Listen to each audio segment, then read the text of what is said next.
Welcome to another week of Experience Andy Weins Live. This week, we're going to be talking about discipline and how discipline ain't shit. Get into that in a moment. First, I'm going to take a moment to express gratitude. Every week, we talk about gratitude here on the show. This is my one opportunity every week to be mindful of what I am grateful for. The people that allow my greatness to come out. And this week, my shout outs to Barbara Fagan. Barbara reached out to me on LinkedIn last week. She's read my book. She listens to the content. She reached out and said, let's have coffee. She is also in the same vein as me, speaking about the power of language. Essentially, we're looking at neurolinguistics programming at a fifth grade reading level. How do we convince ourselves that we are truly capable of the person we set out to be? That's what I talk about every week on this show. So it's great to have someone like her who has a much different background than mine. 30 years in the medical industry. She's got a master's degree. She teaches at a level different than mine, and yet we came to the same conclusion, which is words do, in fact, fucking matter. That's why I wrote a book about it. So thank you, Barbara, for a great coffee today. Very inspiring. And I had planned on doing the show today about discipline, and her and I chatted about it a little bit more, and we doubled down on how discipline ain't shit. So it's how art imitates life and life imitates art. And now here we are creating this ecosystem of individuals that are empowered through the use of language, because we know your words control your thoughts, ultimately dictate your actions. Your actions reap your character, and your character will reap your destiny. It all comes down to the words we use, and why I come together with you every single week to talk about these words, this fuel that we feed ourselves every single week. Second thing, one thing Barbara and I both do is workshops. I like to travel all over the country and do presentations and workshops, everything from a 45-minute keynote all the way up until a 4-hour workshop. I want to present the material in my book and more material that I've learned since writing my book to a wider audience, to go really deep, make it all about the audience, having a conversation with the audience. Last week, I was fortunate to speak down in Miami at a conference involving the waste and recycling industry. Talked about how words move mountains. How do we eliminate the word waste from the waste industry? So that was a custom keynote I built so that when we look at the recycling world, how do we change the world waste to resource? And once you start changing that one word, it changes the entire narrative. How do we look at items that are discarded by others? So for you and your company or your conference you have coming up, the power of language is universal. It crosses all industries. So whether it's a custom keynote or one of my language of leadership keynotes, I'm excited to get to know you, get to know your business, get to know your objectives, and how we can bring language and the language of leaders to your organization. All right, let's talk about what we're going to talk about. Discipline ain't shit. A lot of people through the years assume that I'm a disciplined individual. They assume that I prioritize working out. They assume that I like the details. These are all things that it takes in order to be strong in the military and strong as a business owner. Those are great attributes to have. And yet discipline, you can talk to my mom and dad, is not a priority to me. It never has. Now, there's that old adage that discipline is greater than motivation, right? Doing something consistently over time works. And I was a huge proponent for this. I said here on this show, right? Discipline creates freedom. It's one of my favorite sayings. 2 weeks ago, I sat down and I was shooting new content. You'll start to see some new content that I'm putting out there. And one of the questions was prompted with me. He said, let's talk about discipline and start the statement with how discipline doesn't matter.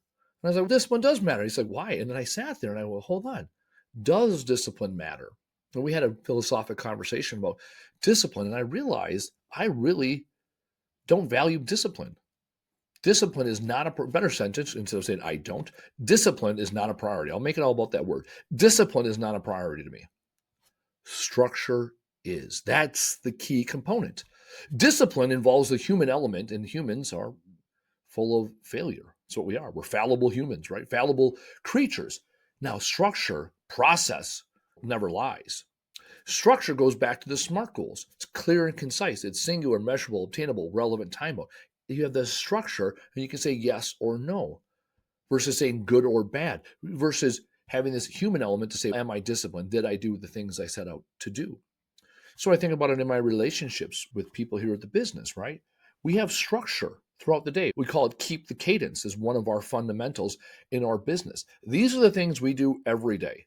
Here are the things we do every week. These are the things we do every month. These are the things we do every quarter. These are the things we do every year. We create that structure throughout the year.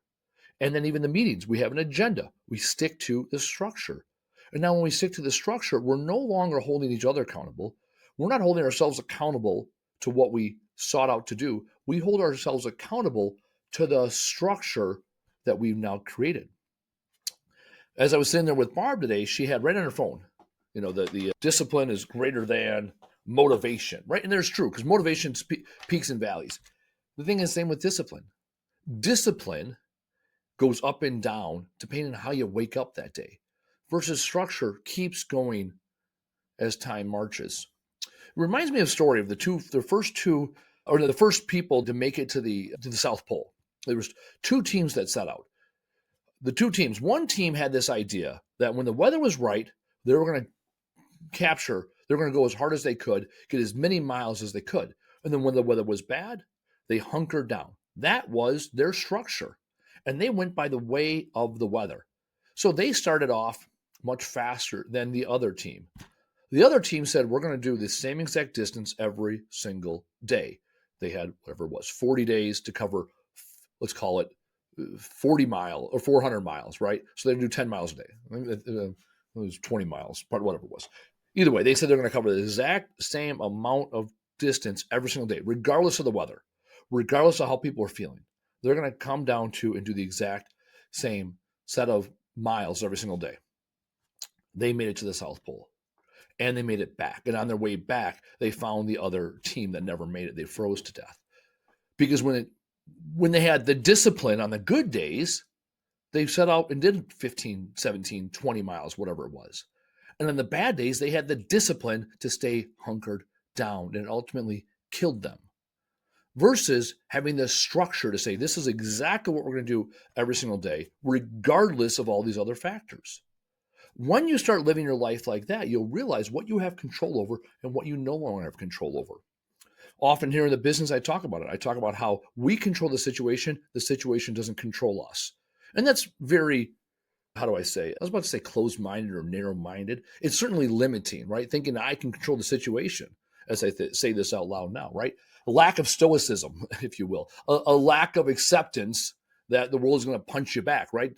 This idea that I control the situations, I'm giving myself a lot more credit than what I can. What I can say, though, is regardless of the situation, I will do this. I will achieve this within my life and within my business. And this is what I do every single day. This is what I do every single week. I have the structure to do. Even going back to the coffee in the first place, I realized this when I talk to fixed-minded people. Her and I had this conversation. When someone says to me, let's get coffee, let's get lunch, let's get together for a one-on-one, I say, sounds good. First question I always ask is, what works best for you? Okay, we figured out the when, right? Then we figure out the where.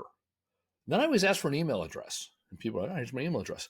Because while we're in the vein, while we're in this conversation, I have the structure to say, okay, we're going to figure out when we're going to meet, where we're going to meet, and who am I going to meet with. Here's the email I'm going to send to them. I'm going to have them verify. So now we are on the exact same sheet of music. Versus the people say, oh, we should get coffee sometime. And I say, okay, when? And they never get back to me. One less thing. I now know their lack of commitment, their lack of discipline, their lack of structure, their lack of desire.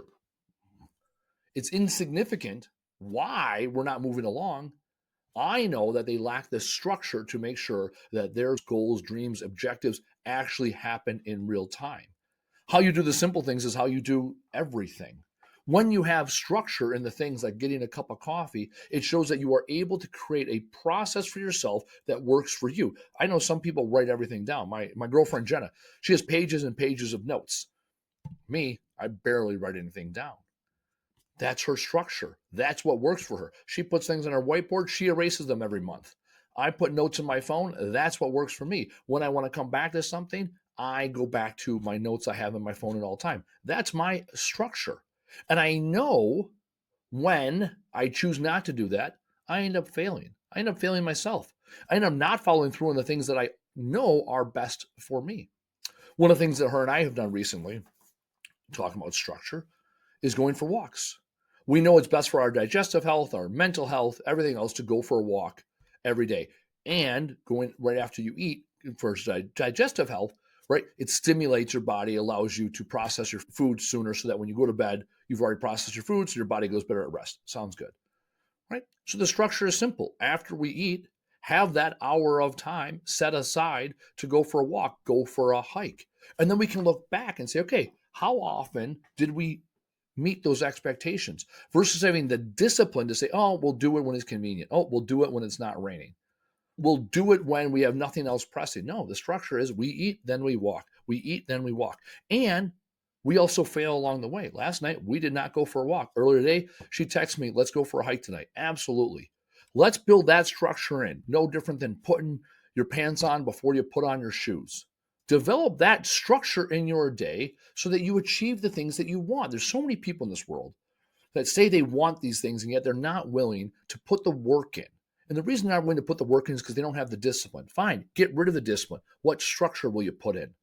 Mike Konkolowitz, who talks about this in Profit First, his structure every day, he puts his running shoes on top of the toilet seat. He puts his running shoes on before he relieves himself every morning.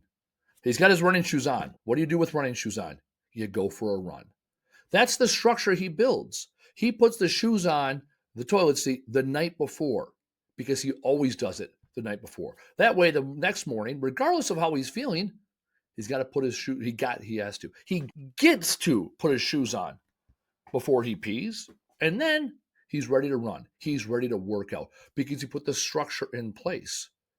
His entire book about putting money aside, putting your profit first, putting your long-term savings, putting your tax account, taking all this money that comes in and putting it into buckets, putting it into envelopes, putting it into bank accounts before you start spending it, all started by putting his shoes on his toilet seat. Look at your life. What are the things that bring out the best in you? What are the things that you get excited about? What is stopping you from doing more of that? What structure can you put into place in your life so that you habitually do more of those things that amaze you? Final story. I had lunch today with a woman, and I'm gloating about my relationship. Oh, we do this and we do that. And she said, you guys are young and in love. She said, I've been with my husband 25 years. And I said, okay. I said, how often do you guys go on date night? And she kind of laughed. Whenever we can. I said, okay. What about date night once a week? And she kind of gave me a look like, wouldn't that be nice? Yeah. Structure. Pick one night a week and say, that's our date night. My girlfriend and I decided Wednesday nights is our date night. That's the night that works out best for both of us. We've both been given the opportunity the last couple of weeks to sign up to play volleyball on Wednesday nights. And we both looked at each other and we said, no, we're not going to play volleyball and trump our date night. So we have structure. Wednesday night is dedicated time set aside for date night. No phones, no kids, no distractions, nothing. So whether we go to a nice fancy dinner, we go for a hike, we play a game together, Wednesday night is our date night. We now have the structure built in, and now we have the freedom to do whatever we want because it comes down to that first thing, time. People often bitch about priorities and their time management. Time management, what a foolish thing to say, to think you can control time. No more different than me thinking I can control situations. We all get the same 1,440 minutes a day.